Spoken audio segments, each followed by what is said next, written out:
La géomatique, qu'est-ce que c'est en 2 mots? Alors en 2 mots, c'est tout ce qui concerne les plans, les cartes, tout ce qui a une référence spatiale dans le terrain, tous les GPS, etc., toutes ces choses-là. Donc c'est chaque fois, il faut une référence au terrain, à la situation où on est dans l'espace. Alors un métier technique, oui, mais très large, très passionnant et qui est finalement relativement peu connu. Tout le monde l'utilise, tout le monde utilise les produits de la géomatique, mais peu de monde s'en rend compte. On a tous dans notre poche un smartphone. Il y a plein d'applications liées au GPS, liées à la situation, mais tout ça c'est basé finalement sur des données de la géomatique. Alors la filière, il y en a plusieurs. Il y a comme dans tous les métiers en Suisse où il y a des possibilités d'apprentissage de géomaticiens.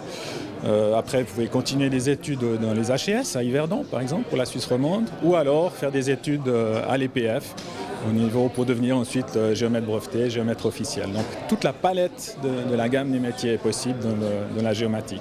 Il y a 3 expériences notamment. La première, c'est la photo 3D. Comment ça marche? Bon, la photo 3D, principalement, c'est les principes de la photogrammétrie. C'est comment on construit actuellement des cartes en 3D. C'est très à la mode pour faire des analyses et modélisation du changement du territoire.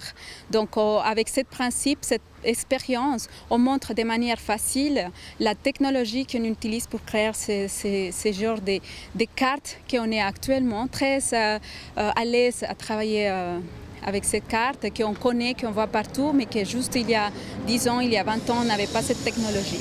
La deuxième expérience, c'est d'expliquer comment fonctionne le GPS. Exactement. Alors ça, c'est une expérience qui a été offerte par l'Haute École d'ingénierie et de gestion du canton de Vaud. Et c'est une expérience qui consiste avec une maquette en 3D du massif de Mont Blanc. On a posé des satellites, 6 satellites qui sont avec des mètres roulants. Et on apprend aux élèves à découvrir comment les GPS fonctionnent. Comment un récepteur GPS peut calculer notre position géographique et comment on utilise la carte pour vraiment être positionné dans l'espace. Troisième expérience, c'est le bac à sable, donc ça c'est modélisation du relief. Et donc maintenant avec les bacs à sable, c'est une expérience très ludique. En jouant avec les sables, on peut apprendre à modéliser l'espace, à lire les cartes et en plus, dans cette expérience, on peut modéliser l'écoulement d'eau. Donc, on pouvait éventuellement faire des analyses pour des préventions des catastrophes naturelles et faire surtout réfléchir les élèves sur les enjeux qu'on a en tant que professionnels. L'idée essentielle pour nous, c'est d'offrir un plus à nos élèves et à nos profs en s'assurant que le gymnase reste, je dirais, au contact de l'évolution de ces technologies, pour que notre enseignement tienne compte de ces évolutions et soit en lien avec ça. Si vous deviez vous adresser aujourd'hui à des étudiants et leur dire de devenir géomaticien, qu'est-ce que vous leur diriez?